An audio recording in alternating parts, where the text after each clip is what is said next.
ৰাজ্যৰ বিভিন্ন প্ৰান্তৰ সমান্তৰভাৱে হাজোৰ ব্যৱসায়ী প্ৰতিষ্ঠানত উদযাপন কৰা হয় বিশ্বকৰ্মা পূজা অৰ্চনা। বৰহাৰদিয়া হৰিয়ম্বা পাৱাৰ হাউচৰ উদ্যোগত এইবাৰ ৭ম বাৰ্ষিক বিশ্বকৰ্মা পূজা উদযাপন কৰা হয়। পূজা উপলক্ষে নাম প্ৰসংগৰে প্ৰতিমা স্থাপন, হোমাধিকৃত, ওজাপালি, পুষ্পাঞ্জলি প্ৰদান, ভোগ বিতৰণ আৰু নামতি দলে নাম পৰিবেশন কৰে। উল্লেখ্য যে বিশ্বৰ খনিকৰ বিশ্বকৰ্মা, যিজনক বেদত জগতৰ সৃষ্টিকৰ্তা বুলি কোৱা হৈছে।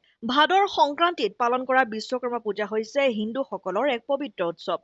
বিশ্বকৰ্মা পুৰাণ অনুসৰি নাৰায়ণে প্ৰথমে ব্ৰহ্মাক আৰু তাৰ পিছতে বিশ্বকৰ্মাক সৃষ্টি কৰিছিল। বিশ্বকৰ্মা হৈছে স্থাপত্য বিদ্যা আৰু শিল্পৰ হিন্দু দেৱতা।